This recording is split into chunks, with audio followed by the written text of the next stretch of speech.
Greetings and welcome to the Southside Help Center show. I would like to thank everyone for tuning in. This is a live call-in show. If you have any questions, please, by all means, give us a call at the station. Numbers on the front, 312-738-1060. It is a live call-in show, so please, if you have any questions, comments, or concerns, give us a call at the station. We would love to hear from you. First of all, I'd like to thank everyone for tuning in. My name is Mr. Cherry, and I work for the Southside Help Center. Southside Help Center is a community-based organization who's been around for just about 30 years. If you would like more information about the Southside Help Center, you can always go to our website, www.southsidehelp.org, or you can come by the office. Our address is 10420 South Halsted, or you can either call there, 773-445-5445, and just check out some of the services that we offer at the Southside Help Center. Real quickly, I'm going to go to our website really quickly, so if you would like more information, you can always go to our website, and it just gives you an overview of the different programs the Southside Help Center offers. So by all means, if you feel up to it, let's run this commercial really quickly. At Southside Help Center, we're working to help at-risk youth and minority communities overcome the challenges they face and make positive, healthy choices. At Southside Help Center, we're working to help those who are most susceptible to HIV and other diseases by providing them with prevention options that work. At Southside Help Center, we're working to apply our 20-plus years of success as a not-for-profit to help smaller, struggling, community-based organizations across the country to develop infrastructure and sustainable programs that will stand the test of time. At Southside Help Center, we're at work helping, living our mission, serving people, and strengthening communities. Absolutely fabulous. So please, by all means, if you'd like more information, go to our website. It talks about the different programs that we have to offer, as much as HIV prevention and education, as well as youth programs, as well as capacity building, as well as direct services. So what we do on this show is we talk about the services that we offer at the Southside Help Center as far as the different components that we have. Also, let me say this, I'm really excited about this particular thing. We now have a CTA bus wrapped as well as a train. And if you see Knockout HIV, by all means, please check it out, take a picture, send it to me. Knockout HIV, we've been talking about HIV prevention and education for quite some time, so it's really big to actually have the CTA bus wrapped as well as have advertisement over the trains. And one we like to really pay homage to our affiliate organization, which is AHF, which is truly been a blessing to be affiliated or a part of this particular organization, because it really has allowed us to do that much more in the world of HIV prevention and education. So truly like to thank our affiliate organization, AHF, for being a part of who we are, because we have truly had an opportunity to kind of stretch out and do some different things, like have that bus and that CTA train and bus wrapped in. We could talk about and promote HIV prevention that much more. One of the things that we don't do as much is the light is not as bright on HIV prevention and education as it was in the past. And we have to continue to shine the light. One of the things that is because African American men, African American youth are still being greatly impacted by HIV, and we don't want the light to dim out, burn out, and we don't want our young people to keep getting infected, because again, HIV, it doesn't just infect the individual, it infects the entire family. It infects the entire community. So it's so important that we understand that HIV prevention is still on the #1 top of our list, just talking about how do we prevent HIV from people from getting it, people from giving it. How do we do that? What can we do in our community to continue to keep it healthy, providing healthy alternatives? And that's what we want to do. We want to make sure that we provide our communities with HIV prevention and education. How do we do that? The outreach programs. Our outreach programs are truly phenomenal.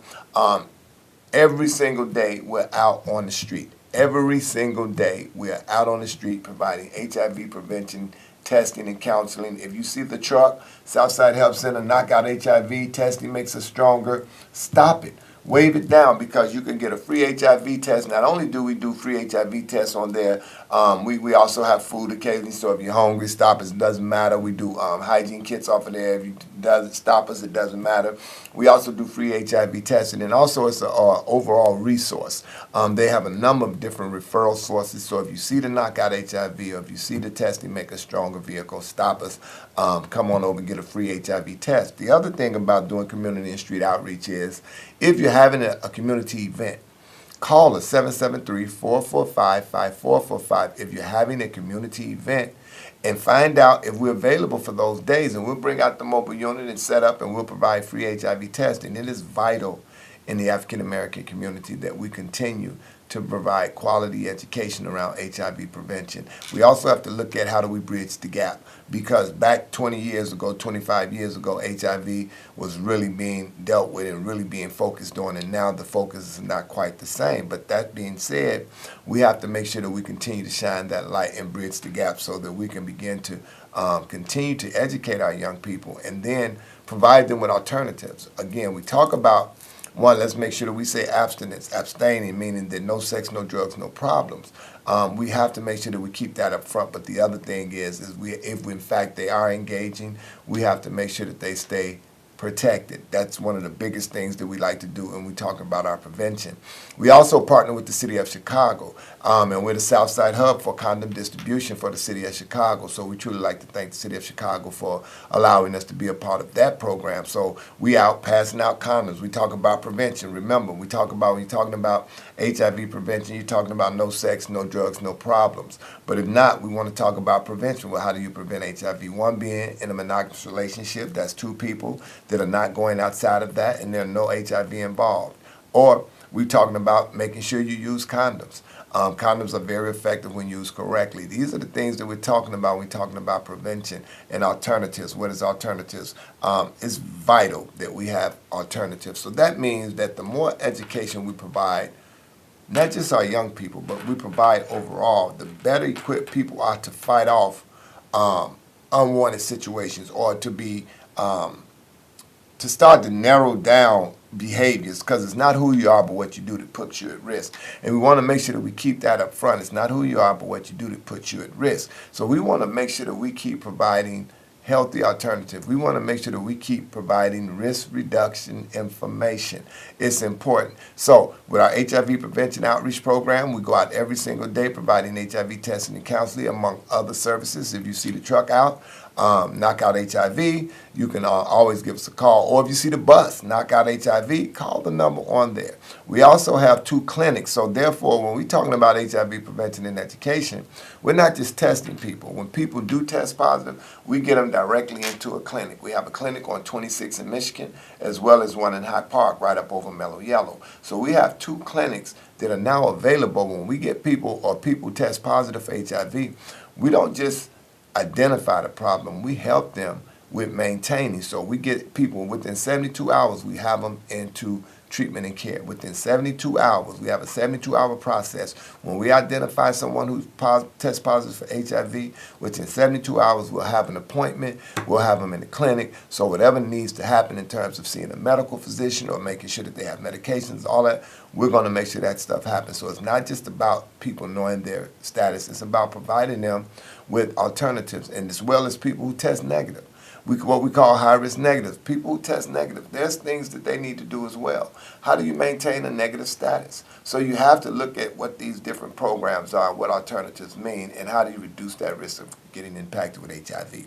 So once again, we have clinics available. When we test people out on the street and they test positive, we can get them directly into treatment and care. Also, with that, if someone tests and they want to get an STD screening, we also provide those. So you can always go to the clinic, get an STD screening, get an HIV test, get a Hep C test. We provide those services. Our clinics are on 26 in Michigan, as well as Hyde Park up over Mellow Yellow. If you would like more information, by all means, call the center, 773-445-5445, and they'll be able to direct you to one of those facilities if, in fact, these are services that you would like to get done. We also talk about our youth programs all the time, because even now we've been getting so many, it's like so many of our youth are calling and talking about how this program or how Southside Health Center was vital in their lives, or how it was able to provide them with some really good information so that they can make better decisions. We still have so many of our youth who are now adults and have children of their own that come back and talk about when they were at the center and what they received. Again, at the Southside Help Center with our youth programs, we have Ms. Tasia Bell Smith, and she's our youth program coordinator. She's always looking for youth, so please, if you have any questions, comments, or concern about the youth programs, call the agency. We're going to talk about that a little bit more. We got a caller. Caller, you on the air? Yes, sir. Yes, sir. Great show. Thank you. You know what? You're one of the first ones I see that tell people about, go right to the subject about AIDS. Other ones go around it, if you do this or do that. Mm-hmm. But the thing is, you have great programs like clinics and stuff, but it seems that even with your great mind about this, it seems that you get 2 people in the clinic, Mm-hmm. and then 4 more get AIDS. Well, And all this great advertising, mm-hmm. people like you on TV tell them, what to do, and still, it just keeps growing. Either they don't care unless it's too late. Of course, then they care. Then they start crying, oh, I got AIDS now, and I shouldn't listen to that gentleman on TV. Yeah. But they don't, not until it's too late. So please tell them it's never too late. You've got clinics open, but take care of yourself. Absolutely. Thank you. Thank you. We truly appreciate that call. And it is vital. One of the things that I've also realized or I've learned throughout the years and why we continue to do the HIV prevention education or we continue to do the show is because of repetition. Sometimes it just takes them hearing it over and over and over before a lot of folks respond to it. Of course, we would love for everybody to hear that message and boom, okay, I'm going to make changes and do something different. But one of the things we have to realize, for so many years, we have been taught, let's say, bad behaviors. And it's kind of like once you get locked into doing different things or performing different behaviors, now we got to undo that behavior before we can start anew. So that's why a lot of times it seems like that it's not being effective. But the reality of it is being effective, and we've had an opportunity to see a lot of growth in a lot of people. But sometimes it's necessary that we say something over and over and over. Repetition, I believe, the mother of education. I think it goes like that. But it's important that we continue to repeat the information, and hopefully one of those times they hear it, it'll penetrate. And it's not who you are, but what you do that puts you at risk. So we truly appreciate the call. And that's our whole goal, is to get people to be more concerned about their health, to talk about what you can do to reduce the spread of HIV. When we start talking about community viral loads and how that affects an entire community. And the other thing is that we as a community come together and talk about HIV prevention and education and what we can do to bring it down, what we can do to provide more education within our communities. And that's how we do it, our youth programs. So since we're talking about that, one of the things that with the youth programs, we have to start to plant the correct seeds. Not only plant the seeds, cultivate them.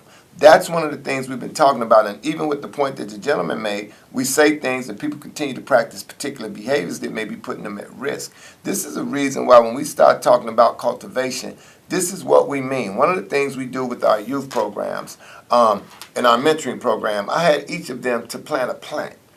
To take up, I brought dirt, flowers, and seeds and so forth, and gave each of them a flower pot and said, now this is what we're going to do. Each of us are going to plant a seed. I allowed them to plant those seeds. We nurtured them. We returned the dirt. We watered them. The following week, 2 weeks when we came back, we looked at each one of those plants to see how they were growing. And once they saw, not only were they able to grow something, once they saw whether it was leaning or this, that, and the third, then we were able to provide further education in terms of the cultivation process. So what does that mean?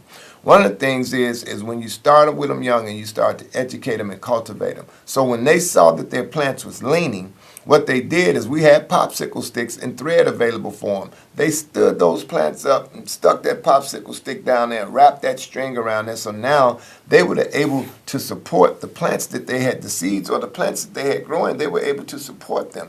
One of the things we talk about within our community is the same process when we talk about cultivation.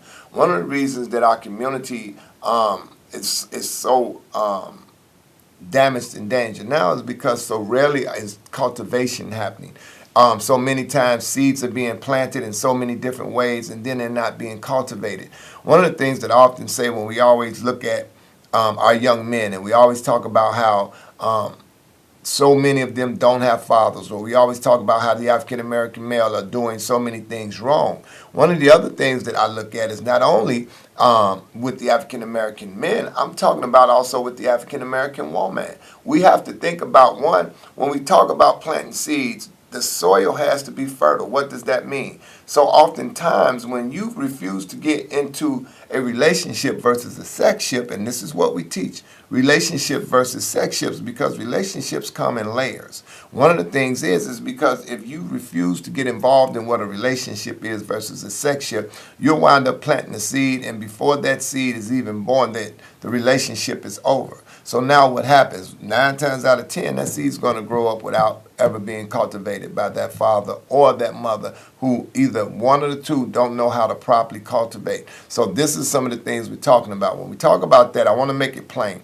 The reason we had them young brothers plant a seed, because we wanted them to plant a seed before they plant a seed. Not only that, it may seem like a small thing, but when you're talking about cultivation, when you're talking about what it looks like in a community, it's important that, one, we do look at the seeds that are being planted, and then we support them as we see, as men in our community, and we see our young brothers going around. We have to step up and say, look, this is some things you might want to take a look at. We need to stand up and be that stick and then put that thread around them so that we as a community can support them, so that now, as opposed to that seed growing wild, and as it continues to sprout and it goes down, this, that, and the third, it's a seed growing wild and it's out of control. So we as a community have to continue to come together and put that stick in there, put that thread around there, and then water it, turn that dirt, make sure that it's foiled, and support it. This is what youth programs are all about. We have to make sure that we plant the right seeds, but then we cultivate them. So at the Southside Help Center, we've over the years had an opportunity to plant many seeds. We don't just plant them, we cultivate them. So when we talk about parents, help us to help you, come to the Southside Help Center and check us out. Check out Ms. Bell Smith. She's a phenomenal inspiration and a teacher. It's important that we provide our kids with safe havens or safe places to go. It's important that we know who it is that's providing them with any type of education. But with the after-school programs, they're able to provide them with a safe space. They're able to provide them with tutoring if they need help. And they're also able to provide them while we understand parents have to work. We can't say you got to stop working. We say that you have to continue to provide for your family. We understand that, so help us to help you. With these youth programs, we've been able to help so many parents, again, by providing quality programs. This is just one of the programs that we talk about when we talk about our mentoring, is cultivation. How do we prepare, how do we cultivate our young brothers and make sure that, one, they become men? Remember, you're born a male, you're taught to be a man. It's a taught behavior. It's not automatic, because so oftentimes, so many of us, we know adult males who are not men. So again, it's a taught behavior, but it has to start early. It's very vital that we get our young brothers and we start the process of teaching and education, guiding and directing, so that as they grow, they can grow and be taught to be men, so that we don't have so many different things in our communities going wrong. This is what we're talking about with our youth programs. So please, by all means, check out the youth programs at the center. We've been providing quality youth programs for many, many years, and it's important that you guys help us in providing youth programs. These programs have been going on for many, many years, so please take advantage of it. It's not like we just showed up and started doing this. We've been doing youth programs and HIV prevention programs for a lot of years, so there's a lot of very qualified people at the Southside Help Center that can provide these services. Please take advantage of it. Another thing we do, and I just want to touch a little bit on our direct services, where we talk about HIV prevention and education, because HIV was where we started. It still is our roots. We make sure that in our community, we make sure our community stays healthy. One of the things we do is we have case management services. There's a number of different tiers to the case management services. We got direct services, we got Ryan White services, we got a number of different case management services. And I always say, call the center and speak with Donna Barbie, or call the center and speak with Ms. Dorian Lanier or Ms. Arlette Brooks. These are individuals who've been doing HIV prevention and education and case management for a lot of years, and they're very talented in the work that they do. Most of the case management services are for HIV positive people. We always talk about this disease affects us as a whole. It's not always those individuals, but it's going to be all of those people who those individuals are connected to. So with these particular programs, they help you to navigate the system. When people test positive, we don't just get them into test them and then put them back out there again. We have a clinic. We have a 72-hour process where we're getting individuals locked into treatment and care. We also have case management so that there's someone there to help them to navigate the system, help them to making sure that they're getting their medication rights, helping to make sure that they get the education that they need. With that, we also have a psychosocial program. They meet every Wednesday. Miss Peaches Fonduran is phenomenal. And that is a support group that supports people who are HIV positive and their families. Again, we're looking at the holistic approach when we're talking about HIV prevention and education. We're just not talking about testing folks. We're talking about not only testing people, educating people. Not only educating people when people do test positive, supporting people. Not just supporting those individuals, but supporting the entire family. We have to look at the holistic approach around HIV prevention and education. Again, Southside Health Center has been doing this now for this is our 30-year anniversary. We have been able to do this work for as long as we have because we've been successful in providing our communities with a lot of really good information. So I often say, take advantage of grassroots organizations or community-based organizations. Find out who we are and what we do and take advantage of the services that we have. Oftentimes things go away because we won't utilize them. Oftentimes we point fingers because we won't take advantage of these programs. And I say this all the time, even with our mentoring program. You know, it's very difficult to get men to donate 2 hours a month. It may seem like it's not a lot, but it's difficult to get those commitments. But it's vital that we do. Again, if you want to be a part of any of these programs, we also have a volunteer base. We got stuff coming up for the Black Women's Expo. We'll be out at the Black Women's Expo providing HIV prevention and education as well as testing.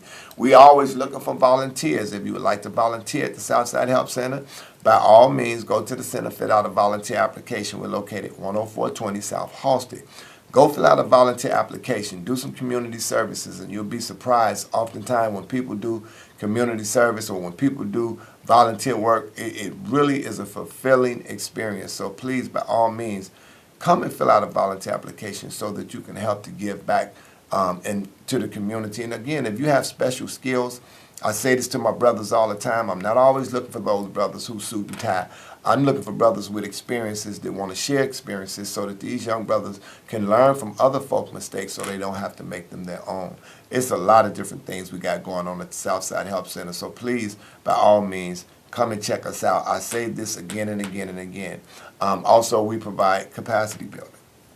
What is capacity building? If you're an organization and you're just starting out and you would like assistance, we've always provided capacity builders. We always have been more than willing to work with other agencies. I say this all the time.